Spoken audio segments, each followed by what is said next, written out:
Heavenly Father, you are with us. You are in this room with us, and we are so grateful for your presence. We ask for your wisdom this morning. We ask for your guidance, and we ask you to help us grow closer to you from what we learn from these risk-taking women this morning. All of this we ask in Jesus' name. Amen. Amen. So, risk-taking women. That's pretty much the whole Bible. All the women in the Bible are risk takers, aren't they? Anyone who has a child is a risk taker. Oh, there you go. That's true. Well, speaking of having children, our first women are Puah and Shiphrah. And, you know, they're kind of obscure, but they're interesting. So I'm going to have somebody read Exodus 1 for me. Who'd like to do that? I will. Okay. These are the names of the sons of Israel who went to Egypt with Jacob, each with his family: Reuben, Simeon, Levi, and Judah, Issachar, Zebulun, and Benjamin, Dan and Naphtali, Gad and Asher. The descendants of Jacob numbered 70 in all. Joseph was already in Egypt. Now Joseph and all his brothers and all that generation died. But the Israelites were exceedingly fruitful. They multiplied greatly, increased in numbers, and became so numerous that the land was filled with them. Then a new king, to whom Joseph meant nothing, came to power in Egypt. "Look," he said to his people, "the Israelites have become far too numerous for us. Come, we must deal shrewdly with them, or they will become even more numerous. And if war breaks out, we'll join our enemies, fight against us, and leave the country." So they put slave masters over them to oppress them with forced labor, and they built Pithom and Ramesses as store cities for Pharaoh. But the more they were oppressed, the more they multiplied and spread. So the Egyptians came to dread the Israelites and worked them ruthlessly. They made their lives bitter with harsh labor in brick and mortar and with all kinds of work in the fields. In all their harsh labor, the Egyptians worked them ruthlessly. The king of Egypt said to the Hebrew midwives, whose names were Shiphrah and Puah, "When you are helping the Hebrew women during childbirth on the delivery stool, if you see that the baby is a boy, kill him. But if it is a girl, let her live." The midwives, however, feared God and did not do what the king of Egypt had told them to do. They let the boys live. Then the king of Egypt summoned the midwives and asked them, "Why have you done this? Why have you let the boys live?" The midwives answered Pharaoh, "Hebrew women are not like Egyptian women. They are vigorous and give birth before the midwives arrive." So God was kind to the midwives, and the people increased and became even more numerous. And because the midwives feared God, he gave them families of their own. Why does the sound come to mind? I don't know. The Tell me. women are vigorous and give birth so quickly. Neener. Yeah. Like you frail little Egyptians. So, anything strike you about this great story? They could have gotten killed for it. Exactly. They just took their lives in their hands. Yeah. Yeah. Feared God. Very, very courageous. And that's even bigger than it sounds in a way, because the king of Egypt was considered a god, but they feared our God more than they feared the Pharaoh. So, good on them. Human authority has limitations, apparently, for these women, so that's great. That's true of all the women that we looked at for this week. They were all God-fearing and didn't, and feared God more than other Human authority. human beings. Absolutely. Yeah, I love that. The other thing I think that is cool is that they're named. You know, Oh, yeah. their names will go down in history, is what God says, and it's true. We know their names, and I that's why I wanted to have them as part of this class, because we need to know their names. They're strong women, they're risk-taking women, and we need to be that too. The other thing about the women this week is they all took action of some kind. Mhm. It wasn't passive. Right. They had to risk their lives and take action. Mm-hmm. Some actions were pretty powerful. I'm thinking of Jael. Jail. Jail. Yeah. Sorry. Yeah. Thank you. Yeah. But they all feared God. They Mhm. live under an umbrella of fear, of like not even just these courageous ones, but All the women? The fear in the Old Testament is awesome reverence. Mhm. Right. That's a better translation Oh, than thank fear. you. Much Yes. better. Doesn't, I like does that. not mean terror at all. Yeah, It exactly. means awesome reverence. Thank you for that. Yeah. That it was Yeah. clear, like we were. No, Yes, no, yes, no, no, always. different words. Always in my attention. So the question was about fear, and the answer was the word fear in the Old Testament means awesome reverence, and that's exactly right. Thanks, Melba, our translator. Languages are important. It's true. It's, I mean, I did a whole study on that word fear once, just Oh, because I was yeah. so, Yeah. questioned about why we have this fear all through the Old Testament and fear in the New Testament, and that's when I discovered that that's not really what it meant. I think we need a sermon on that someday. Oh, What did yeah. you say? I think we need a sermon on that someday. yeah, and what the meaning of fear. We I should think have a there are a sermon lot on of it. us Yeah. that. I like that. I like that. So the Hebrew women are not like Egyptian women, they are vigorous. What do you think? I think that they were absolutely correct. The Hebrew women were out there working their butts off, and anytime you do that, you have a much easier childbirth. I believe it. Well, the Egyptian women were pampered. Yes. So even experiencing the pain would be. Yeah, they go in like in a birthing room and be there for days. Where the Israeli women didn't have time for that. Yeah, got no time. We wait till Time the to last give minute. Oh, my. Yeah. Well, you hear stories even today about, like in Africa, the people that have really hard lives, they'll deliver a baby, wrap it up and put it on the back and keep going, you know. Yeah. It's Ouch. possible. Been there, done that. Wow. Wrap it up, put it on your back and kept going. Oh, well, talk to my husband about the things that I've said to doctors when they didn't listen to me. But my mother had the same experience. She had birth before the doctor could get there, a couple of times. Yeah, that's how I delivered my daughter. Yeah. Yeah. Good for you. It's not likely that this was completely true, right? Yeah. That they had to have been present for some. Oh, births, yes, right? absolutely. They were lying through their teeth just like Rahab. Well, the other thing is that there's only 2 of them. It seems it doesn't Yes, for seem the whole like enough. population. But wait, tell me. No, I was just going to say, I think one of the key words, though, we need to focus on is they were the Hebrew midwives, They were not the midwives of the Hebrews. Yeah, right. Yes, So. they definitely were They were people of faith. people of faith. Yeah. But as far as having only 2 of them, that for the whole population, when they were already so numerous, one wonders if maybe these just were the women in charge. I don't know. But yeah, that is kind of hard to reconcile. Yeah. So God blessed them with the very thing that Pharaoh was seeking to deny, a family. The other thing that struck me about the story is these people are being brutalized and worked so very hard. But when they went home, they were okay. They were okay. Apparently. They were willing to, do what it takes to have a baby. So, have you ever taken a risk against authority that you might compare to this? Tell me, Ted. I got a chance to spend a wonderful 2 days in jail in Cuba. There you go. That's a Free lot of vacation? fun. Yeah. Persona non grata, leg irons to the airport. Yeah. Yeah.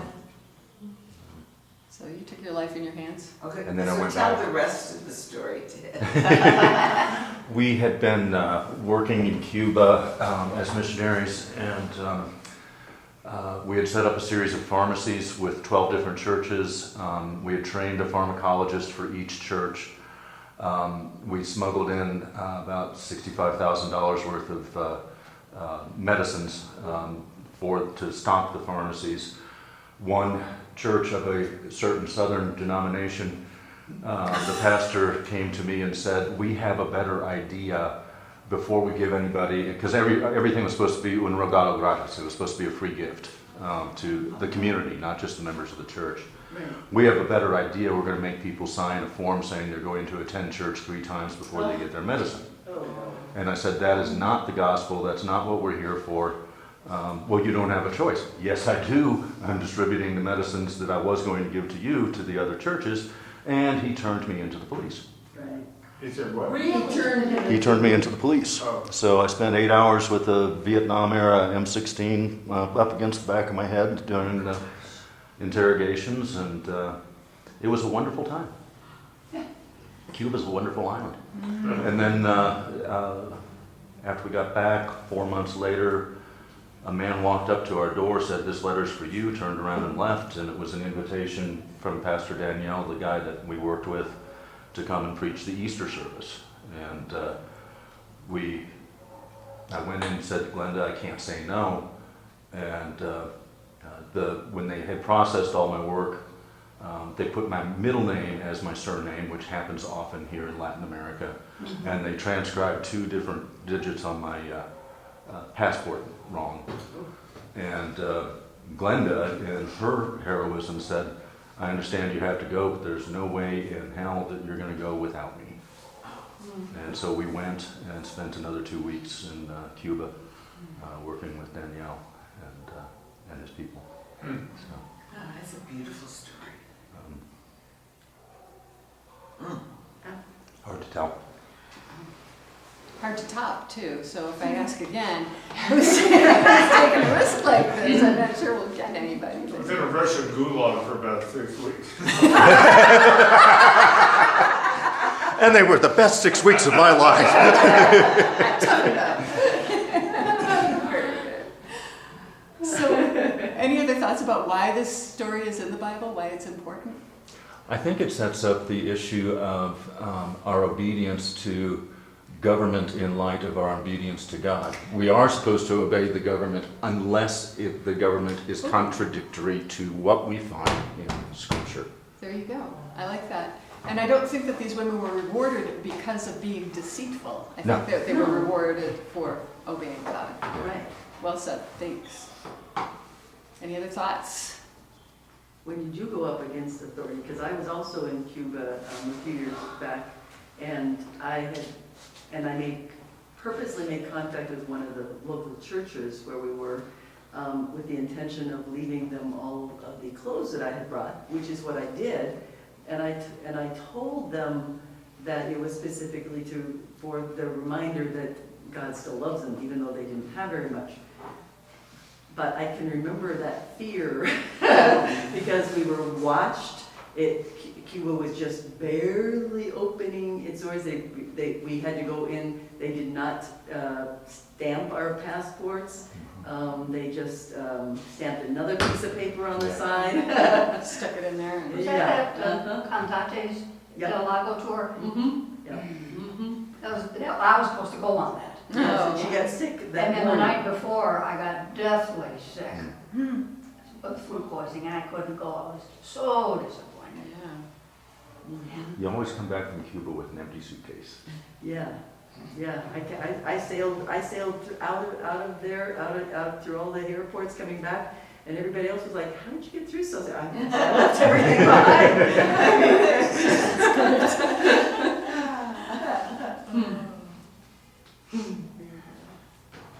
Well, our next story is about Rahab the harlot. Joshua 2. Any volunteer to read that? Oh, I will. Great. Then Joshua, son of Nun, secretly sent 2 spies from Shittim. Is that how you pronounce it? Who knows? Go look over the land, he said, especially Jericho. So they went and entered the house of a prostitute named Rahab and stayed there. The king of Jericho was told, "Look, some of the Israelites have come here tonight to spy out the land." So the king of Jericho sent this message to Rahab: "Bring out the men who came to you and entered your house, because they have come to spy out the whole land." But the woman had taken the 2 men and hidden them. She said, "Yes, the men came to me, but I did not know where they had come from. At dusk, when it was time to close the city gate, they left. I don't know which way they went. Go after them quickly. You may catch up with them." But she had taken them up to the roof and hidden them under the stalks of flax she had laid out on the roof. So the men set out in pursuit of the spies on the road that leads to the fords of the Jordan, and as soon as the pursuers had gone out, the gate was shut.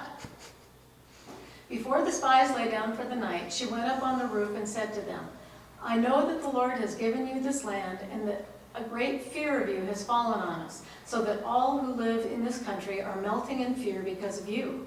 We have heard how the Lord dried up the water of the Red Sea for you when you came out of Egypt, and what you did in Sihon and Og, the two kings of the Amorites east of the Jordan, whom you completely destroyed. When we heard of it, our hearts melted in fear, and everyone's courage failed because of you. For the Lord your God is God in heaven above and on the earth below. Now then, please swear to me by the Lord that you will show kindness to my family, because I have shown kindness to you. Give me a sure sign that you will spare the lives of my father and mother, my brothers and sisters, and all who belong to them, and that you will save us from death. Our lives for your lives, the men assured her. If you don't tell what we are doing, we will treat you kindly and faithfully when the Lord gives us the land. So she let them down by a rope through the window, for the house she lived in was part of the city wall. She said to them, Go to the hills so the pursuers will not find you. Hide yourselves there 3 days until they return, and then go on your way. Now the men said to her, This oath you made us swear will not be binding on us unless, when we enter the land, you have tied this scarlet cord in the window through which you let us down, and unless you have brought your father and mother, your brothers, and all your family to your house. If any of them go outside your house into the street, their blood will be on their own heads. We will not be responsible. As for those who are in the house with you, their blood will be on our head if a hand is laid on them. But if you tell them what we are doing, we will be released from the oath you made us swear. Agreed, she replied. Let it be as you said. So she sent them away, and they departed, and she tied the scarlet cord in the window. When they left, they went up into the hills and stayed there 3 days, until the pursuers had searched all along the road and returned without finding them. Then the two men started back. They went down out of the hills, forded the river, and came to Joshua son of Nun, and told him everything that had happened to them. They said to Joshua, The Lord has surely given the whole land into our hands. All the people are melting in fear because of us. In the same way, was not even Rahab the prostitute considered righteous? Oh, that's a little bit further, sorry. That's the end Oh, of Joshua 2, sorry. So, the first thing you learn about Rahab is her profession. Rahab the harlot is how I learned about her when we were in the King James. Right. And Joshua sent 2 spies to check out the city of Jericho, and they entered the house of a prostitute named Rahab. And ever since, that's been her name in the Bible. And it would be nice if she had been called Rahab the Hospitable. Because that's what James says about her. James, the brother of Jesus, he said, in the same way, was not even Rahab the prostitute considered righteous for what she did when she gave lodging to the spies and sent them off in a different direction. Well, you do have to consider there were probably very few houses that they could enter, except for ones that were houses of ill repute. Yeah, That will let them in. then, I don't know. There Well, were, it was also, I read somewhere, it might have been in the teaching part of the Bible, not the scripture itself, that men were not allowed to enter a house with a woman in it. oh, okay. That, unless there was a man present. Huh, interesting.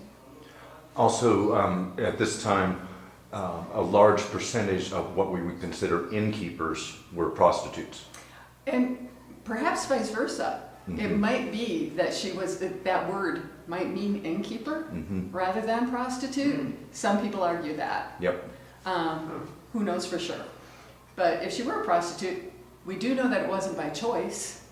That's not really what women want to do for a living. And in her culture, purity wasn't valued as much as it was in the Jewish culture. She was a Canaanite. She was, not part of the Hebrew culture. But Nancy read in there that she learned to fear the Lord because he had prepared the way for them, and she was, the Lord, your God is God. She was a woman of faith by the time they met her. The significance of the red cord, That was so that they would, literally, so that they would know which house was signal, hers yeah. when they came to Surround the. surround the city. And Oh, okay. so she would be saved. And it's interesting that it is a scarlet cord because, of course, there's this, you can think of it as symbolic of the blood of Jesus if you want to. You know. It's almost a Passover. Yeah.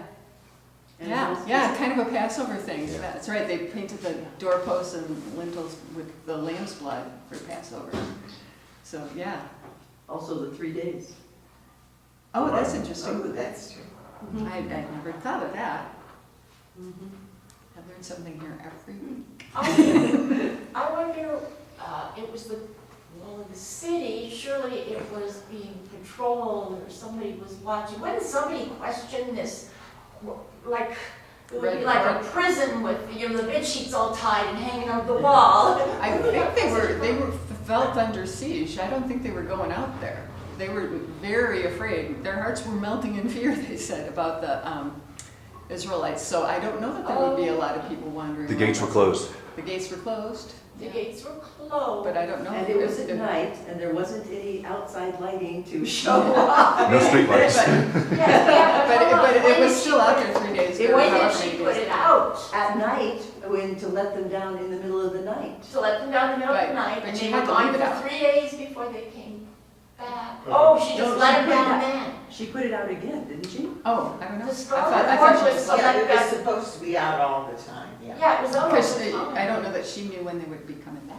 So I assumed that it just stayed out there. I don't know. And probably nobody would question it. I don't know. Nobody did. Nobody It may did. have disappeared, Yeah. like, to certain visions and people. Well, she definitely had it out because that was part of the Yes. agreement. If they didn't, Yeah, Yeah, she put it out, so yeah. Which might have been another risk that we hadn't There thought you of. go, yeah.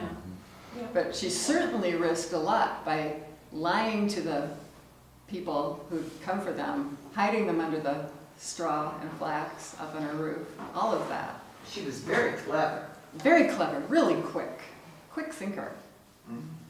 I asked a linen expert who about that flax, and she said, well, they grow really long. They're like a meter, at least in length when they're growing, and they dry typically, in whole bunches and sheaves and everything. And so this would not be unusual to have Right. a whole bunch of this on the roof. On the I roof, said, if the sun would hit it. Yeah. But I said, wouldn't that be awfully sneezy? And she said, well, yeah, probably, but maybe. Yeah. She was particularly quick-witted in negotiating for her family as well. Mhm. I like that. Let's see, we've got a few more things about her. Joshua 6. On the seventh day, this was after when they were, everybody knows the stories about the walls of Jericho falling down. On the seventh day, they all got up at daybreak, all the Israelites, and marched around the city 7 times in the same manner that they had been doing, except that on that day, they circled the city 7 times. The 7th time around, when the priest sounded the trumpet blast, Joshua commanded the army, shout, for the Lord has given you the city. The city and all that is in it are to be devoted to the Lord. Only Rahab the prostitute and all who are with her in her house shall be spared because she hid the spies we sent.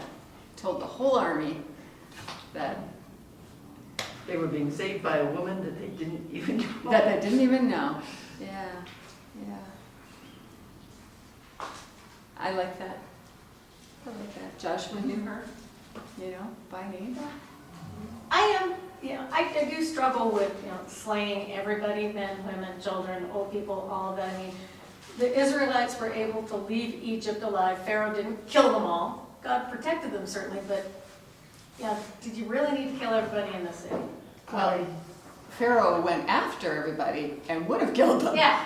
That's why they drowned in the Yeah. Red Sea. So But your question is in regards to why did everybody in the city have to die? Yeah, Because they were very corrupt, and there's other places that talks about all the nasty things that they had already done. Yeah.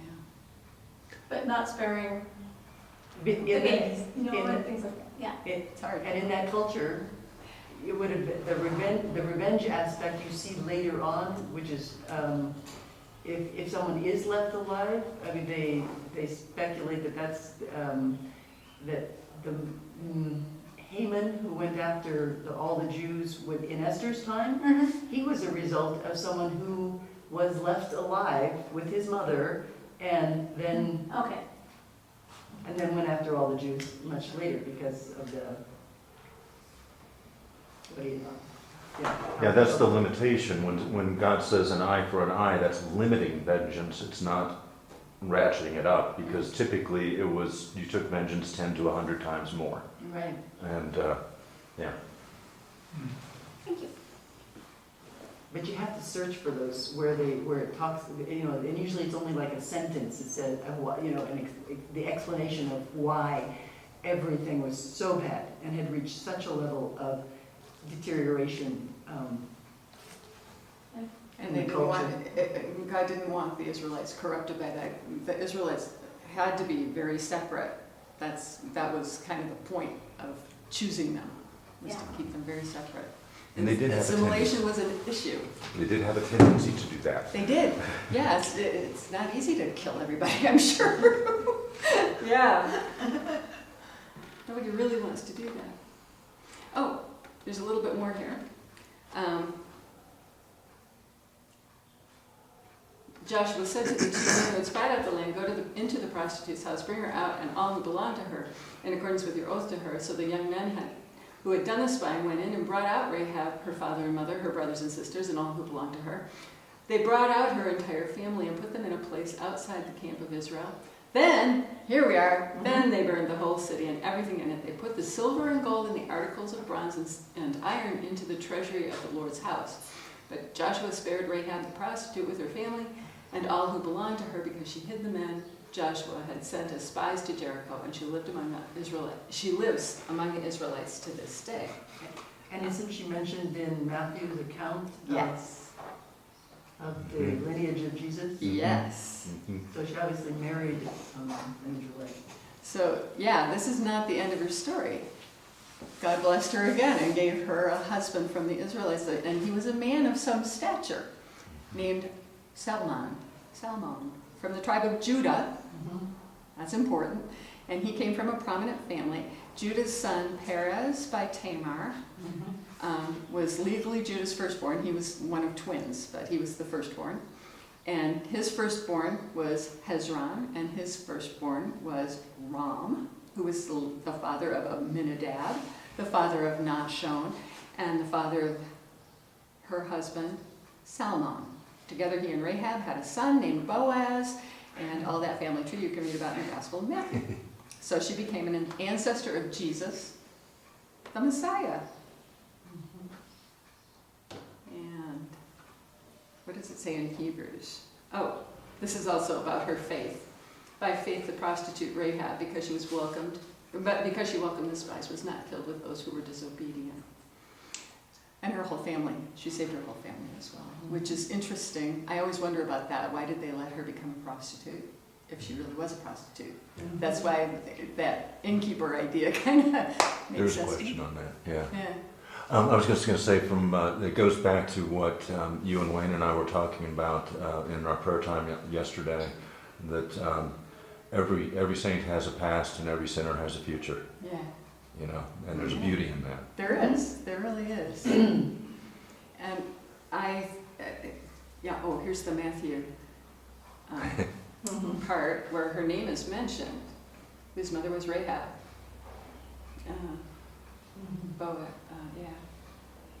Boaz's mother was Rahab, and Boaz was the father of Obed. His mother was Ruth, who we're going to talk about next. Or not next, but today. And following on what Ted just said, that name, Rahab the prostitute, demonstrates this wonderful truth about the God we worship, I think. God can use anyone who's willing to be used. And sometimes it's the prostitutes who are most willing. those who have a reputation to maintain have a harder time making a full commitment. Well said. And I wonder about Rahab's profession being kind of a foretaste of how Jesus the Messiah saw his mission, because the healthy don't need healing, right? He said that. Right. And I wonder if Jesus remembered her name in his own genealogy when he befriended sinners.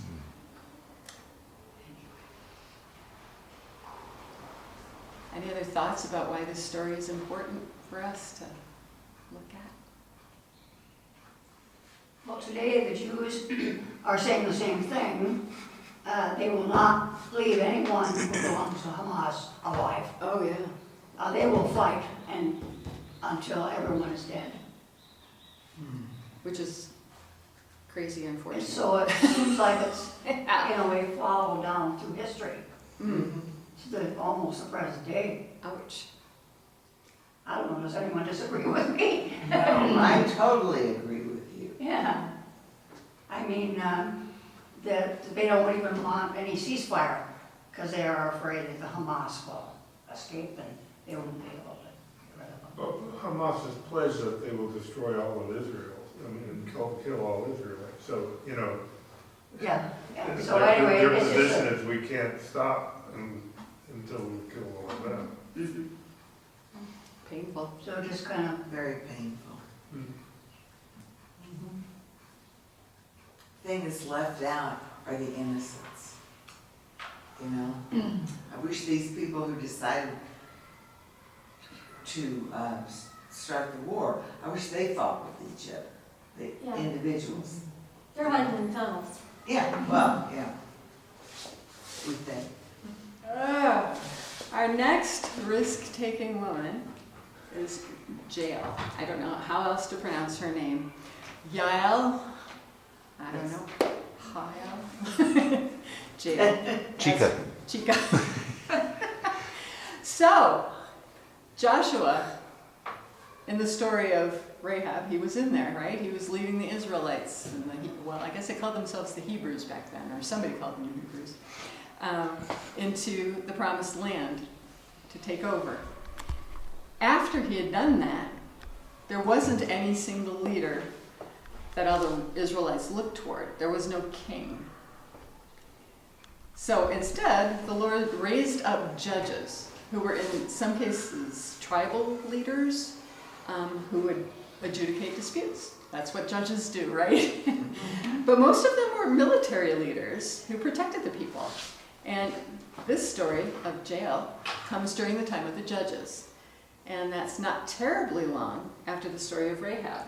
So in Judges 2, we read, "Then the Lord raised up judges who saved them out of the hands of these raiders." So the military side of things. "Yet they would not listen to their judges, but prostituted themselves to other gods and worshipped them. They quickly turned from the ways of their ancestors who had been obedient to the Lord's commands." Even though they had won the land at this point, there was no real peace. Things were unstable. And part of that is that they didn't kill everybody God told them to kill. And so there was still conflict around, unfortunately. So, the book of Judges recounts how over and over the Israelites failed and God would rescue them. So here's how, if you read the book of Judges, here's how the pattern goes. I just have a quick question sure. about that. That word prostituted again. Yeah, Now that word has a different meaning there than we are giving in the previous story. And I'm wondering if that word is a different one. is a different. I have to look to my translator. I think I thought of her as a prostitute in the previous story. Right. But now they Now they're prostituting prostituted themselves. I'd have to go look, I'd have to go look it up. I have I'm no pretty idea. sure Well, the that, verb versus the noun, they're two different meanings. yeah, Well, Yeah, that's good true point. too. yeah, but it still means that they, instead of being faithful Right. to their God, they turned aside to other gods. Mhm. Yeah. And Yeah, that's. it's and that's- clearly means that prostitute word here, and I've been, because I don't know Hebrew, I've been told that it could mean innkeeper for Rahab, but we don't know. Okay, well, thanks. Sure. So this is the cycle. First, Israel does evil in the eyes of the Lord. Then the Lord gives and or sells them into the hands of oppressors. And then Israel serves the oppressor for X number of years, however long, until they cry out to the Lord. Then the Lord raises up a deliverer, called a judge. The Spirit of the Lord is upon the deliverer, always. The oppressor is somehow subdued, and the land rests in peace for X number of years. Rinse, repeat. Then we go back to number one. Israel starts doing evil in the eyes of the Lord. And that's how the whole book of Judges is. It's one cycle after another. And I think there are, 7, 9 judges? I can't remember. Never counted. Yeah, I did once, because I had to preach on the book of Judges when we were going through the whole Bible. So I once knew, but I don't know anymore. But anyway, in those days, Israel had no king. Everyone did as they saw fit. That is a verse that recurs over and over. In the King James, each man did what was right in his own eyes. Right. I think, something like that. Yep. So, in chapter 4, is this what I'm reading here? No. Chapter 4, Israel serves Jabin, and then peace follows deliverance by Deborah and Barak. And so Jael, her story is in Judges 4. Does anybody want to read Judges 4? Ted.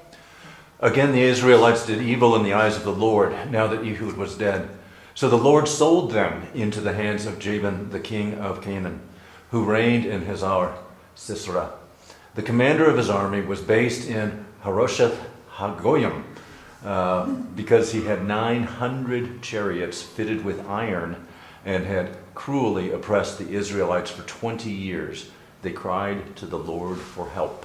So let me pause there. I don't know that it was clear. Sisera is the commander of Jabin's army. And so, okay, moving on. Now Deborah, a prophet, the wife of Lapidoth, was leading Israel at that time. She held court under the palm of Deborah between Ramah and Bethel in the hill country of Ephraim, and the Israelites went up to her to have their disputes decided. She sent for Barak, son of Abinoam, from Kadesh in Naphtali, and said to him, "The Lord, the God of Israel, commands you, go, take with you 10,000 men of Naphtali and Zebulun, and lead them up to Mount Tabor.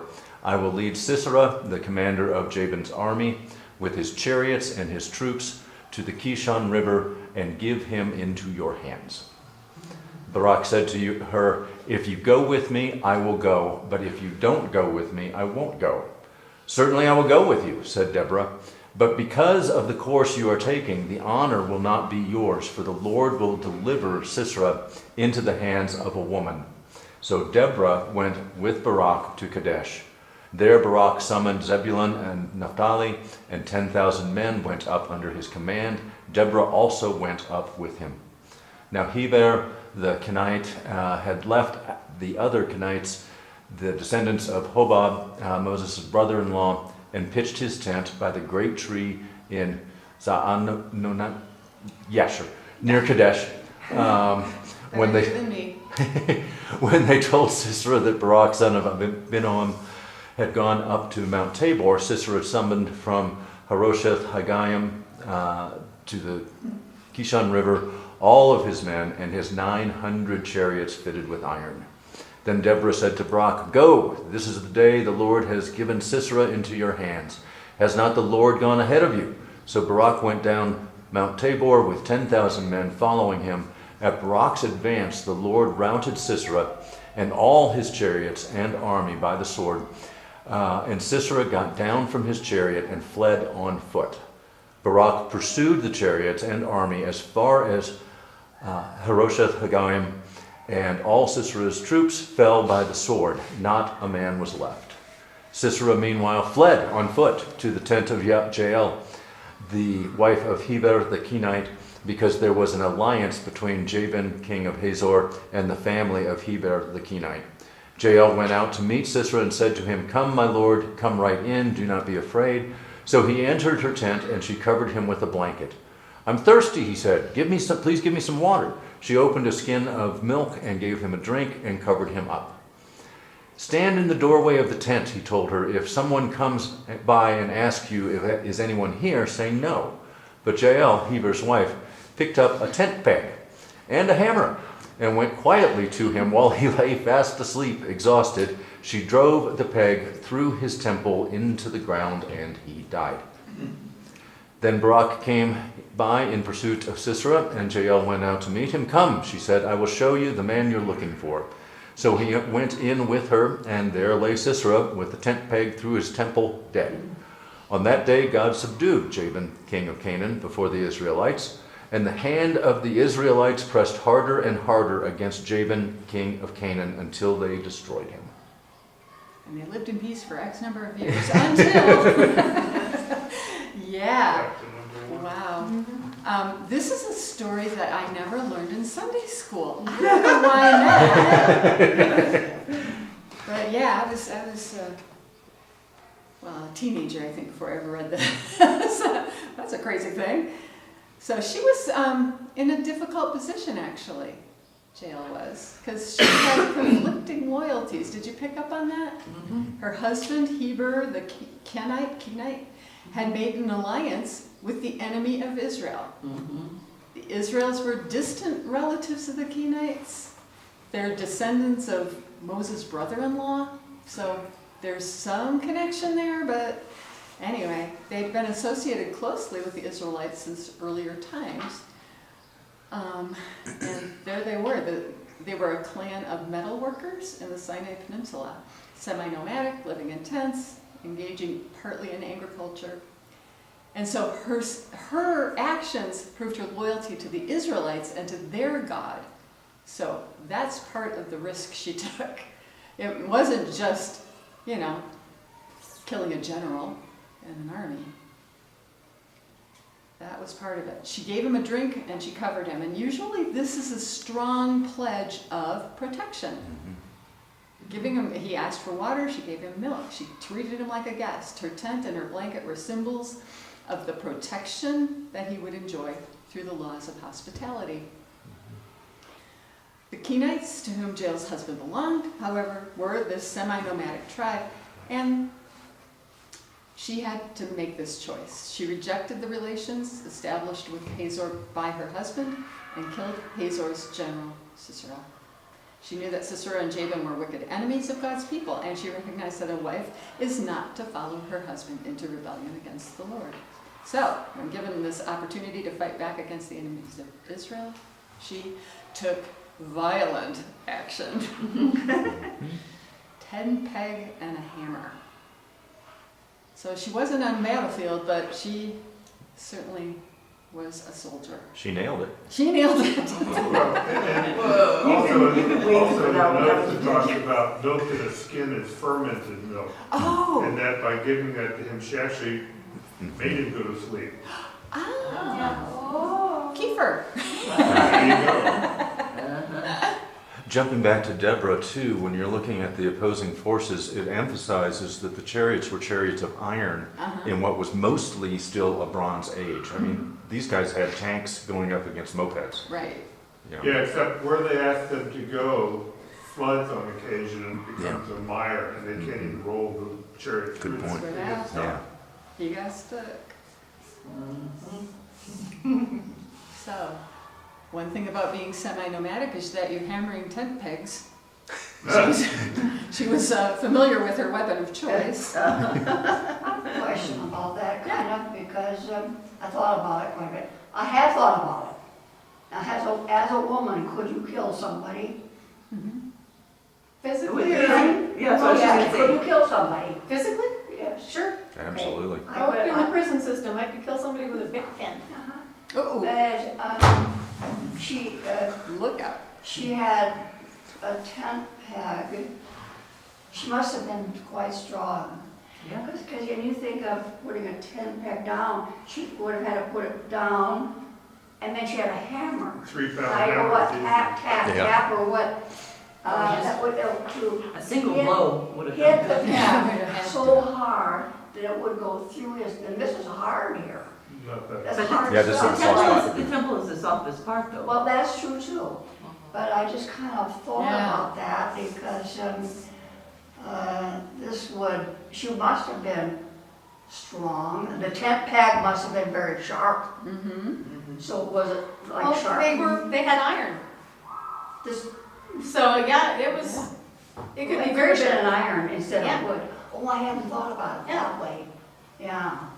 But even so, boom, because if she hadn't killed him in one slam, he Right. would have Oh, yeah, killed her. jumped up right away. And of course, she had another choice of not killing him at all, Right. because he was already asleep there. And when the men came, she could have just pointed to him. Mm-hmm. She couldn't be assured of how long he'd stay asleep though. You know, Yeah. But she knew how to get ahead. yeah. Oh, gee. Please. If only we had the courage. So when we read about Deborah's prophecy, I didn't hear what he said. No, never mind. I'll find out later. So Deborah prophesied in verse 9 that a woman would be given credit for winning the battle, and didn't everybody think it was going to be Deborah since Barak asked her to go Yeah. along? You know, it's kind of funny, but it wasn't her. It was Jael. And I don't have it on here, but in chapter 5 they have this whole song about this whole battle, and they say, "Most blessed of women be Jael, the wife of Heber the Kenite. Most blessed of tent-dwelling women. He asked for water, and she gave him milk, and a bowl fit for nobles. She brought him curdled milk." So yeah. Her hand reached for the tent peg, her right hand for the workman's hammer.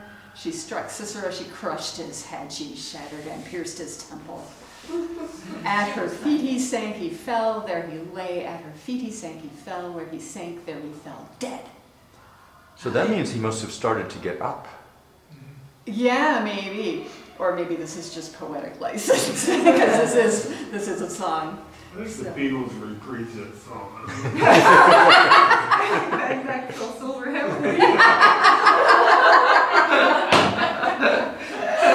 Jail in the sky with tent pegs? Oh dear. So I said that I learned about this not in Sunday school. Does anybody else remember when they first heard this story? Because I think It was like now. like now, yes. That's what I read this week. Kind of shocking, huh? Yeah. Do you think this would have been a Sunday school story if a man had done it? It depends on what Sunday school is not age appropriate for young children. David and Goliath? I don't think David and Goliath is appropriate for young children. I don't think Noah is appropriate for young children. And we sanitize them when we teach them. But young children do hear it. And God said, teach your children all this stuff. So I don't know. Maybe appropriate is more of a cultural thing. Could be. Mm-hmm, I think so. And I do wonder, David and Goliath is very similar. But, yeah. Didn't we learn a song about that though? And David shot the slingshot and the giant fell down. Yeah. No talk about dead, just Oh. fell down. Oh. No, Yeah. that's in the song. Yeah, that's in the song, and Because that's it what goes on flowed the- through the song. Well, I heard about him picking up the sword and. Oh, yeah, chopping chopping up off his the head. head. Yeah. Yeah, it was graphic I enough. probably did too, but. Any thoughts about why this story is in the Bible, why it's important? I think it's important because there are two women mentioned in this story.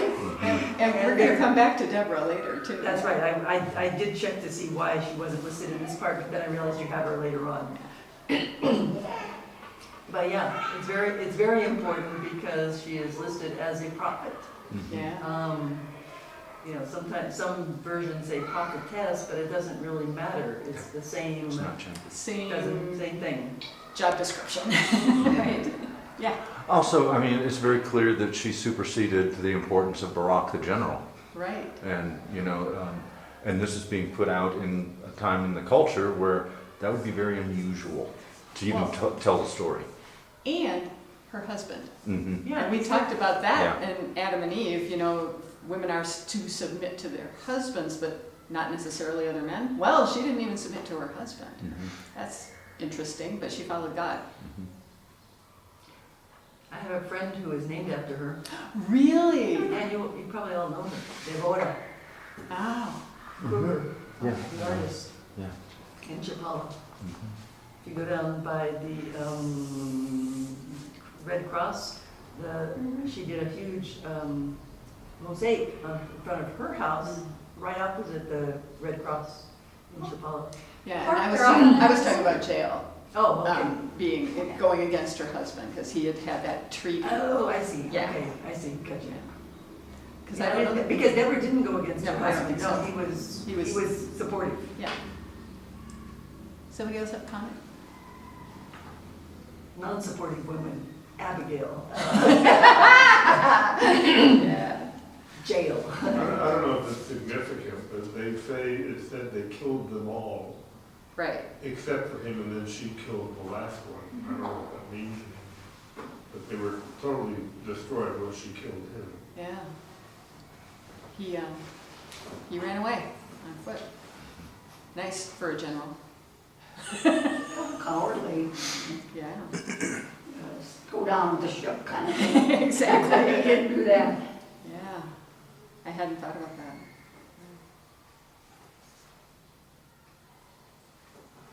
All right, Ruth. So, the story of Ruth is kind of like a fairy tale. It's the main characters go through this difficult quest and then live happily ever after, or a folk tale maybe. But the Bible doesn't let us believe that it's fictional. It's real people and real places. And the whole story, to me, seems to be told by Naomi. Instead of beginning with once upon a time, the real historical timing was also named. Now it came to pass in the days when the judges ruled. So this story happens kind of similar time period to Jael. So the story isn't about the nation of Israel. It's about a small family that has problems. And the first problem is that there's a famine in Israel. And the second problem is that Elimelech, his wife Naomi, and their two sons, Mahlon and Chilion, left Bethlehem, and yes, that Bethlehem, the one we all know, for Moab. And that's a problem because if there's nothing to eat where you are and you have to go with where there's food, it seems like the logical thing to do. But it seems likely that Elimelech jumped the gun. And I say that because 10 years later, when Naomi returns, everybody's still there. You know, they lived doing just fine. And the name Bethlehem literally translates to house of bread. Right. So it must have been a fertile area. Anyway, Elimelech thought he could do better, and he took off for Moab. So Moab is the third problem. Moab was infamous for not helping the Israelites when they needed them during, well, I'll get to that. You've heard about how the Israelites and the Samaritans hated each other. This was similar, except for it happened before the Samaritans existed. This is during this time of Judges. Moab was the despised enemy, like Samaritans were later on during Jesus' time. Elimelech, Naomi, Mahlon, Chilion, they went to live for a while in the country of Moab. And I think that's maybe the fourth problem. They weren't planning to stay, but by the time Naomi returned to Bethlehem, 10 years had passed, and the sons had married Moabite women, and that's something that God doesn't really approve of, intermarriage. So then Elimelech died, and after him, both of their sons died, and Naomi was the only one left. That was the biggest of all the problems. She was left alone. In fact, it was a tragedy. Neither of Naomi's daughters-in-law, Ruth and Orpah, had children, so Naomi was bereft. She had no support, and she had kind of lost hope. But she heard that God had come to the aid of the people in Israel and that there was food again, so she and Orpah and Ruth set out for Bethlehem. During the journey, Naomi was deep in thought and clearly troubled, and finally she stopped on the road and told Orpah and Ruth to go back. She wanted them to go back to their parents' homes, and she prayed for God God for them, asking him to show them kindness and to grant them new husbands. The young widows were shocked and they wept and they protested, but Naomi stood firm. She had no hope for them if they accompanied her. She believed God had turned against her and it made her bitter. Mara. And then she gives them this speech that's full of pain and bitterness. And this is one reason why I think this story was told from her point of view, because nobody else, I don't think, would be as hard on her as she was on herself. Orpah was obedient to Naomi. She kissed her, said goodbye, and went home. But Ruth did not. Ruth loved Naomi and wasn't willing to abandon her. And even though she had no idea how she could help, it turned out that Ruth had more faith than even Naomi did, and even though she was a Moabite woman. She converted to Judaism in order to marry Mahlon, and she had learned something about God clearly from the family, and she had faith. So she said, and this is such a famous quote, "Don't urge me to leave you or to turn back from you. Where you go, I will go, and where you stay, I will stay. Your people will be my people, and your God, my God. Where you die, I will die, and there I will be buried. May the Lord deal with me, be it ever so severely, if even death separates you and me," which is so beautiful. And it's read at a lot of weddings, but it's a mother-in-law and daughter-in-law. It's not a man and wife, but it's just such a wonderful statement of loyalty and faith. And when Naomi got to Bethlehem, everybody greeted her with all kinds of excitement. The whole town went a little nuts. Naomi had been gone for 10 years. They had never expected to see her again. Others may have left during this famine, but had returned. Naomi was among those people that they thought were gone for good. Can this be Naomi? The women all asked. And in her sad state, as Belva said, she said, "Call me Mara." And that's bitter. Because the Almighty has made my life very bitter. I went away full, but the Lord has brought me back empty. Why call me Naomi? The Lord has afflicted me. The Almighty has brought misfortune upon me. It's kind of a lack of faith, huh? God did this to me. The Lord has afflicted me. Now, that's not a flattering picture of Naomi. But it's truthful. When people go through tough times, it can bring out the worst in them. And she resented it. She blamed God. And that was kind of understandable. We've all done it, I think. Or maybe it's just me. I wonder how things might have been different for Naomi if she had just stayed in Bethlehem during the famine. And stretching her faith a little further.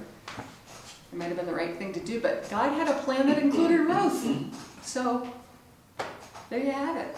Coming home to Bethlehem wasn't a joy for Naomi. She remembered how happy she'd been. Her life had been full, and now she returned empty.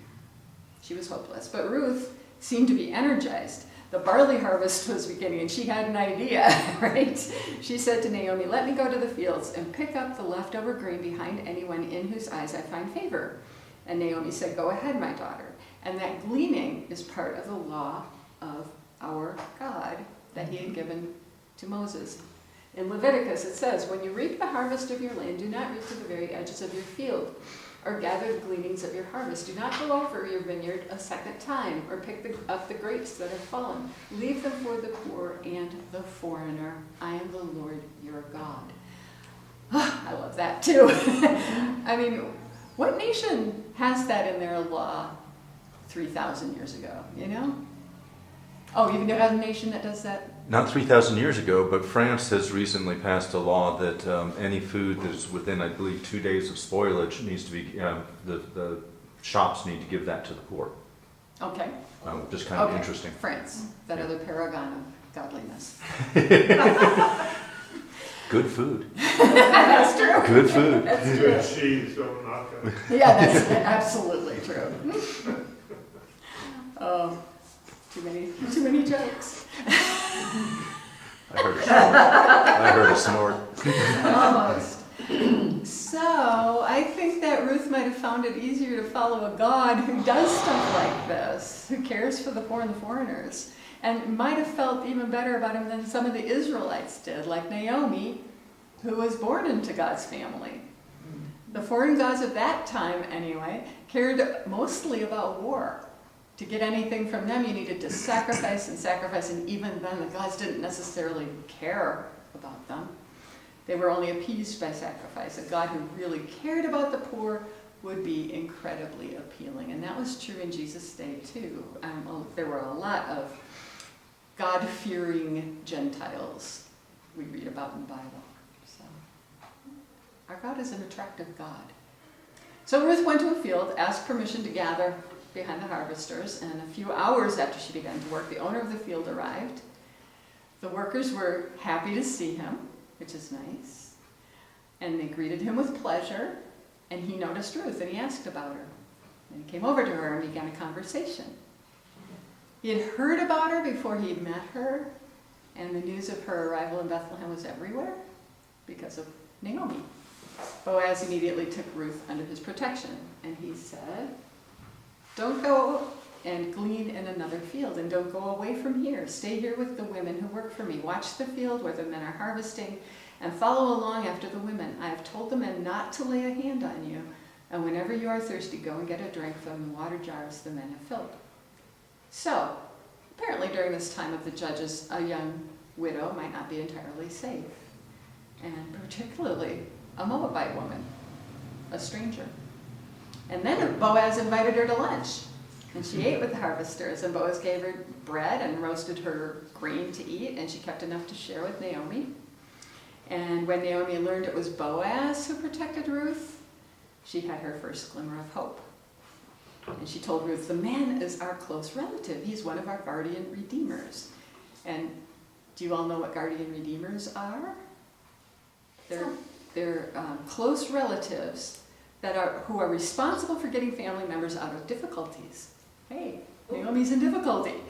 The same word describes God as rescuer of Israel from Egyptian slavery and Babylonian exile later on. So this, of course, anticipates Christ the Redeemer, what he does for us. So Naomi has turned this corner. We have a kinsman redeemer. Oh my goodness. She begins to have faith again. And she says, God has not stopped showing his kindness to the living and the dead. Ruth gleaned in the fields of Boaz during the barley harvest and then during the wheat harvest. And then when it was time to thresh and winnow the barley that everyone had harvested, she was kind of out of work. She wouldn't be running into Boaz anymore in the fields. So now Naomi takes the initiative. It's her turn to help Ruth. And so she told Ruth to wash, put on perfume, wear her best clothes, go to the threshing floor. Why is that hard to say? Don't let Boaz know you're there, but after dark, after he has eaten, after he goes to sleep, go to him, uncover his feet, and lie down. And that's the end of Naomi's instructions. She said, he will tell you what to do. And Ruth, the obedient, said, I will do whatever you say. But she did a little bit more than that. Ruth followed Naomi's instructions, but when Boaz got cold feet and woke up, Ruth proposed marriage. It might not sound like that to us, but that's what she did. And what she said was, I am your servant Ruth. He's like, who are you? Who's here? I am your servant Ruth. She said, spread the corner of your garment over me, since you are a guardian redeemer of our family. And that means marry me and protect me. And Boaz agrees. And he said, this kindness is greater than that which you showed earlier, meaning showed to Naomi. You have not run after the younger man, whether rich or poor, and now, my daughter, don't be afraid. I will do for you all you ask. All the people of my town know that you are a woman of noble character. And Boaz isn't saying that her kindness is that she isn't preferring younger men. It was that she was still looking out for Naomi. Mm-hmm. By marrying a kinsman redeemer, Naomi's old property would come back to her. And she'd have a lifetime of security. And all the people know Ruth is a woman of noble character, and that's very high praise, right? There's just one catch. There's another kinsman redeemer who's more closely related to Ruth's first husband. And Boaz promises Ruth that no matter what, she and Naomi will be provided for. And he gives her 15 pounds of barley to carry Oh. home. Quick now. That's love. Yeah, food. Food says love. So Ruth snuck out before dawn, before anyone else could see that a woman had come to Boaz that night. And that's another reason why I think this is Naomi's story. Because would Ruth or Boaz ever have told people about this business? But only the three of them knew what had happened that night. So, of course, by this time in our story, we are rooting for Ruth and Boaz. The one who is most interested, of course, is Naomi. And I imagine her waiting up all night, wondering what in the world happened. And the first thing that she asks is, how did it go? As soon as she saw Ruth. And Ruth explained, and Naomi knew that Boaz wouldn't draw things out. She says, he will not rest until this matter is settled today. And she was right. Boaz went to town looking for that other relative and found him almost immediately. And that process included 10 other men. I don't think Ruth was even there. Boaz explained that Naomi was selling the piece of land that belonged to her husband, and Boaz asked this kinsman redeemer if he wanted to redeem it. And, oh no, he says yes, he wants the property. Boaz then happened to mention that he would also have to marry Ruth. And the rights of the property would go to any son she might have. Very complicated.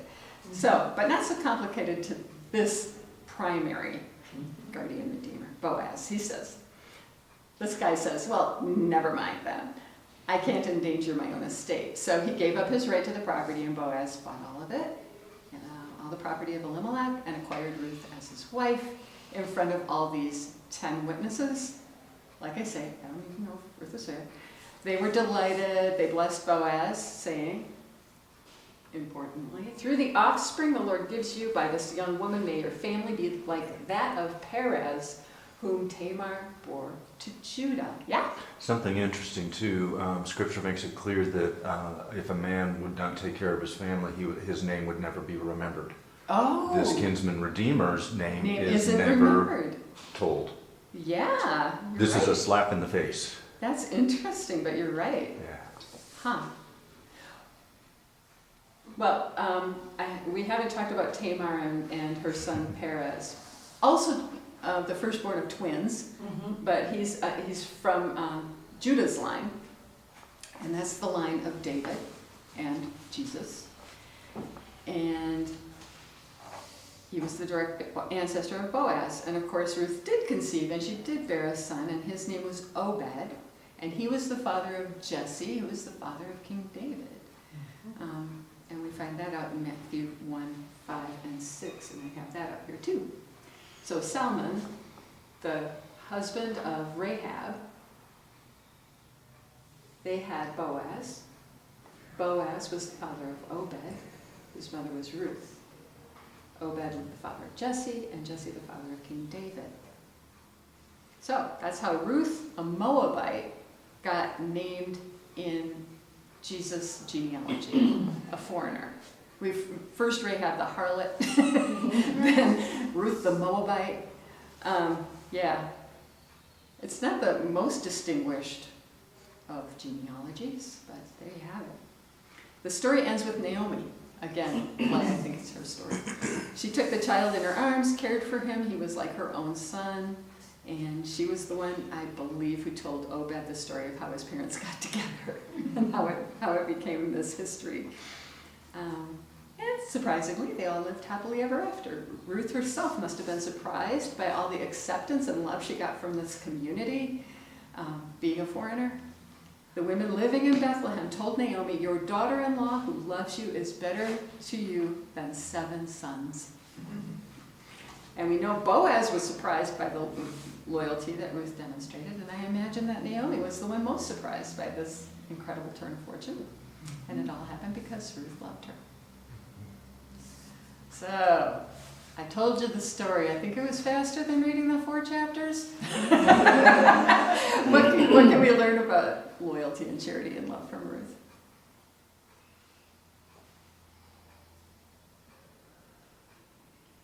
Nothing? Loyalty is oftentimes its own reward. Love is its own reward. It doesn't need to be returned. But in and of itself, they stand as of intrinsic value. Yeah, nice, nice. Someone who marries into your family should be accepted as part of the family, even though they're not a bloodline. Right, right. And that doesn't That doesn't always always happen. happen. But that's the, Particularly in Bible stories, it's difficult when there are conflicts, intermarriages. I think that it shows us that there were faithful people who did abide by God's laws, even during the time of the judges when every man did what was right in his own eyes. Boaz was a person like that. He remembered the laws about leaving gleanings for the poor. Kind, honorable, generous. 15 pounds of grain, come on. Yeah, so there's always a remnant who remain faithful, and I think that's an important thing to remember. And he was an example to foreigners like Ruth. Anything else you think of? It's fun, it always strikes me that Boaz was apparently a bit older, but nothing is mentioned about him having any other family. Right.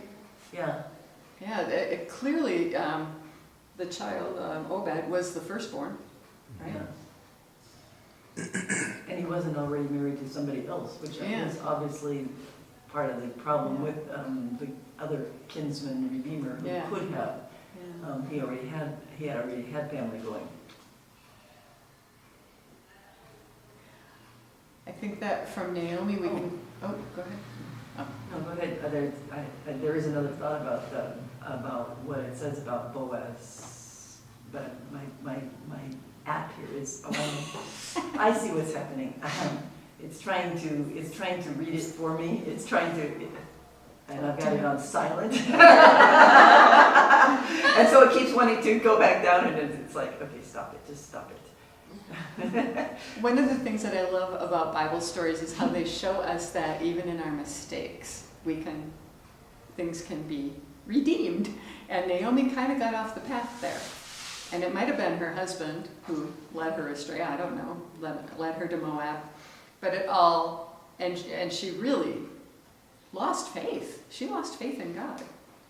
But we can always come back. We can always come back to that path. I find it interesting in verse. Sorry. It's running away on me. All right, where he says that he will, where Boaz says that he's not only bought the property, but he has acquired Ruth. Mm-hmm. So I'm wondering if that's if he had to pay extra for her. I'm not sure. Buy one, get one free? I'm not sure. It's like why did he have to, if it was part of the deal originally, why did he then have to acquire? A dowry? Yeah, I don't know. It makes me think that that's when they accepted her as having accepted the Jewish religion, as being Maybe. as being a proselyte. I don't know. I'm speculating here. I don't know either.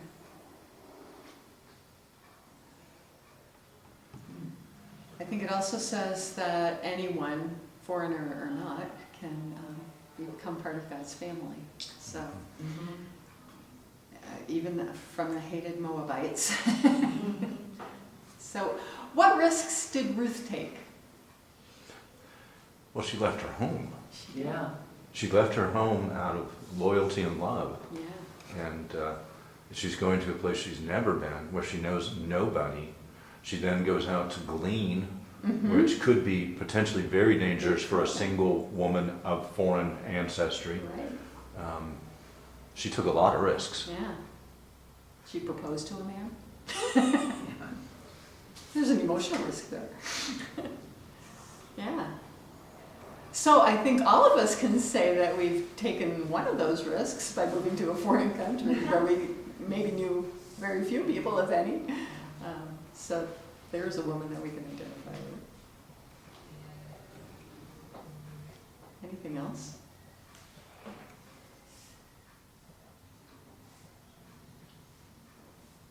I think it's pretty clear why this story is in the Bible. Yeah. There's a lot of good stuff in it. I've been told, I haven't any way of checking it out, but I've been told that Ruth is one of the books of the Bible that is actually read in secular colleges just because of the way it is constructed Oh, as literature? as literature, yes. That makes sense to me. It's also, come on, help me, it's also the book that's read at one of the feasts. Is it? I only remember Esther. Is No, read at yeah, Purim. that's Purim, but no, this Yeah. is like, at. Yeah. No, Don't. can't remember. So we sort of started out today with talking about Belva and Peter both mentioned what all these women had in common. But are there any other conclusions that you draw from these risk-taking women from your studies? I was pluralizing studies. Women from your studies this week. Well, if you don't take risks, you don't get named. Yeah.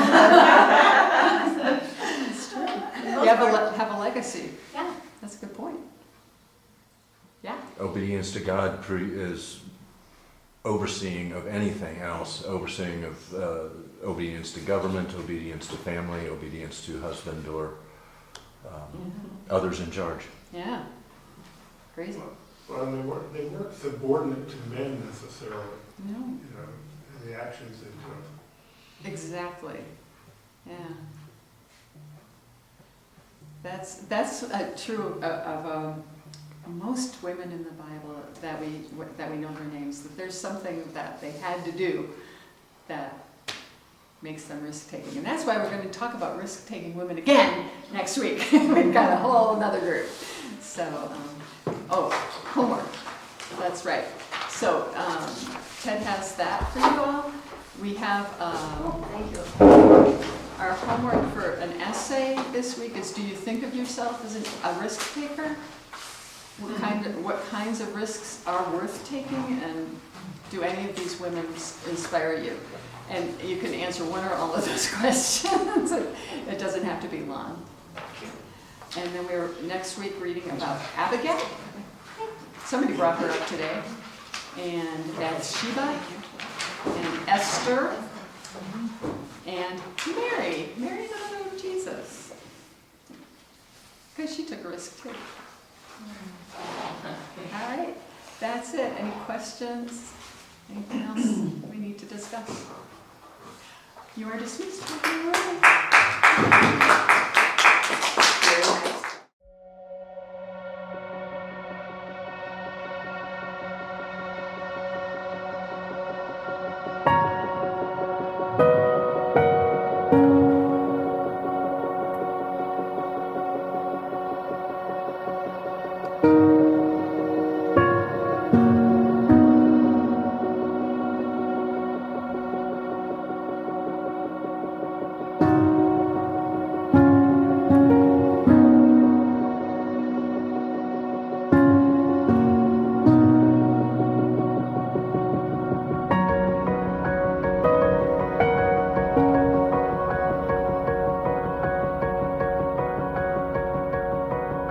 Thank you.